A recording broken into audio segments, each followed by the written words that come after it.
metro yaqinida ipotekaga uy qidirgan yurtdoshlarimiz uchun bugun biz sizlar bilan Chilonzor tumani 16-kvartalda joylashgan 3 xona 4 xonaga o'zgartirilgan birinchi qavatdagi uyimizni birgalikda ko'rib chiqamiz. Shu ko'rib turganlaringiz uyimizning birinchi xonasi, mehmonxonamiz. 520 ga 330 bo'ladi. Xonamizning uzunligi va kengligi patologlarimiz 285. Yumshoq mebellari, xonamizni ko'rib turganlaringdek TV zonasi. Bu yerda esa oshxonamizni o'rnini balkonga ko'chirib 4-xona qilib bolalar xonasi sifatida bemalol foydalansalaring bo'ladi. Ta'mirlangan xonalarimiz, romlar alishgan, panjaralar qo'yilgan. Ko'rib turganlaringdek uyimiz 4 qavatli binoni birinchi qavatda joylashgan bo'lib, 1,5 ga 3 bo'lgan balkonni oshxonaga o'zgartirgan. Balkonimizni tayi ham podval. Kerakli buyumlaring saqlashliklaring uchun ko'rib turganlaringdek oshxonamizda ham kerakli barcha mebel va texnikalar bilan yaxshi sifatlisidan qo'yilgan. Uyimizning umumiy maydoni 65 metr kvadratdan iborat. Glavniy eshikdan kirib kelish, bu yerda esa xonalarimiz alohida bo'ladi. Ota-onalar xonasiga kiramiz. Ota-onalar xonasining uzunligi va kengligi mehmonxona bilan bir xilda. Bu yerda ham romlarga panjaralar qo'yilgan.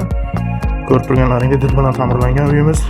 Sifat va rang uyg'unligiga alohida e'tibor berilgan. Bu yerda esa bolalar xonasi. Xohlasalaring, bu yerda ham kattalar yotoqxona sifatida bemalol foydalansalaring bo'ladi. Ko'rib turganlaringdek Glavniy eshikdan kirib kelish, stroynichka, vishilkalari va razdeniy sanuzelimiz keladi.